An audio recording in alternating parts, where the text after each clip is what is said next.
আসসালামু আলাইকুম বন্ধুরা, আজকে আমি ফুলের গাছ লাগাবো, সেটার উপরে কিছু একটু ভিডিও বানাবো। তো সর্বপ্রথম আমি আমার গাছে গোবর সার দিব এবং মাটি দিব। তো আমি এখন যাচ্ছি গোবর সার আনতে। আমার বাড়ির পাশে, যেহেতু আমরা গ্রামে থাকি, তো আমাদের বাড়ির পাশে আমাদের গোবরের ফেলা থাকে, সেখান থেকে আমি কিছু গোবর নিব। আর গোবর নেওয়ার পর মাটির সাথে মিশ্রণ করব। তো আমরা আগে গোবরটা নিব, তারপরে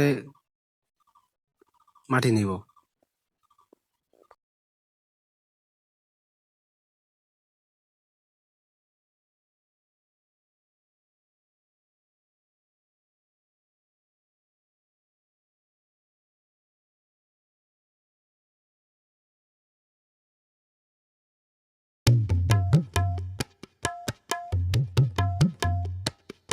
আমরা গোবর নিয়েছি 1 ডালি এবং এখন মাটি নিব 1 ডালি। তো আমরা এখন মাটি আনতে যাব।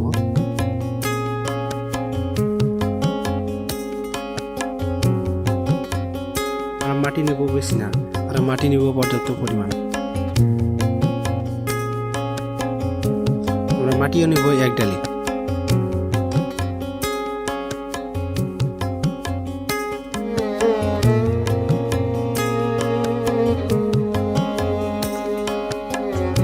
আমরা কোনো ফুলের গাছ অথবা কোনো ফলের গাছ যদি লাগাই, তো সেখানে আমরা অবশ্যই গোবর সার দিতে পারি, কারণ গোবর সার হলো এক ধরনের জৈব সার, যেখানে পানি ধারণ ক্ষমতা বেশি থাকে, যার কারণে আমরা গোবর সার ব্যবহার করতে পারি।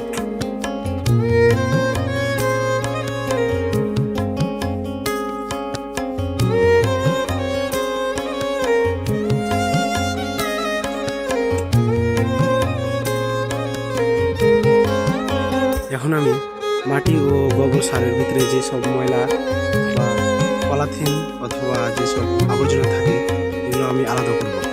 আলাদা করার পরে এখন আমি মিশ্রণ করছি। এখন ভালো করে মিশ্রণ করতে হবে, যেন মাটি আর গোবর সার আলাদা একসাথে হয়ে যায়, আলাদা আলাদা যেন না হয়ে যায়। এদিকটা আমাদের খেয়াল রাখতে হবে এবং ভালো করে মিশ্রণ করতে হবে। মানে মিশ্রণ করা শেষ হয়ে গেলে আমরা যে বালতি অথবা যে টবে ফুলের চারা রোপণ করব, সেই চারাটা দেখতে হবে আমাদের পরিষ্কার আছে কিনা। পরিষ্কার যদি না থাকে, তাহলে আমাদের পরিষ্কার করতে হবে।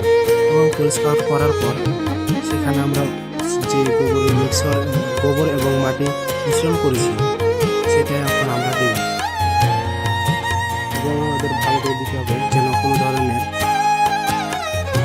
অথবা কোনো কিছু না থাকে, অথবা কোনো ধরনের পোকামাকড় যদি আমরা দেখি, তো সেটা আমরা ফেলে দিব। আর আমরা এখন ভালো করে মিশ্রণ করি। মিশ্রণ করার পর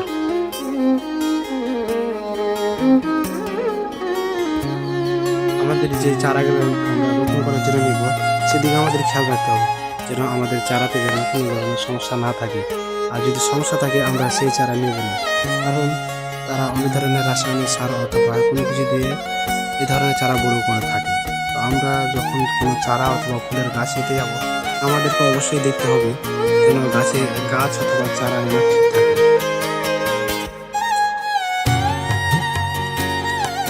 আমরা এবারে উপরের মাটিটা সমান করব, যেন গাছটা ভালো করে লাগাতে পারি এবং পানি দিতে আমাদের যেন কোনো ধরনের সমস্যা না হয়।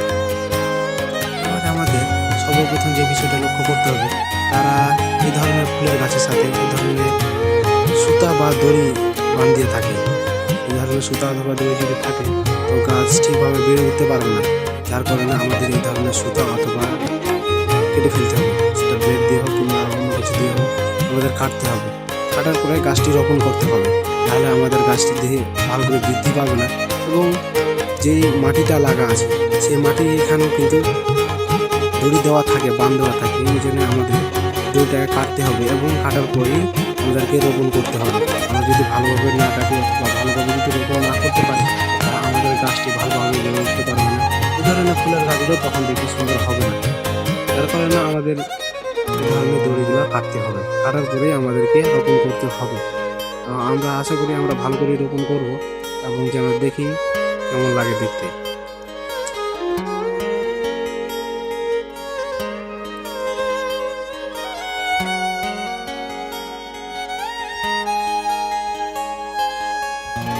চারাটি রোপণ করার পর আমরা এখন মাটিটি সমান করে দেব। যেন পানি দিতে সমস্যা হয়। আর আমি এখন বান দিচ্ছি কারণ এই টবটা অনেক ছোট, যার ফলে গাছটি পড়ে যেতে পারে অথবা গাছটি পানি দেওয়ার পর হেলে যেতে পারে। যার জন্য আমি একটা খুঁটি পুঁতে দেওয়ার পর সেখানে বেঁধে দিলাম যেন গাছটা ঠিক থাকে এবং সোজা হয়ে দাঁড়িয়ে থাকে। এবার এটা হলো চেরি গোলাপ। আমরা গোলাপ অনেক ধরনেরই থাকে, তার ভিতরে আমরা গোলাপ অনেক মানুষই পছন্দ করে থাকি। তার ভিতরে আমি নিয়েছি একটা চেরি গোলাপ, যেটা হাজারি গোলাপ নামে পরিচিত। অন্যের গোলাপগুলো দেখতে অনেকটা সুন্দর না হলেও এটা অনেক ফুটতে পারে।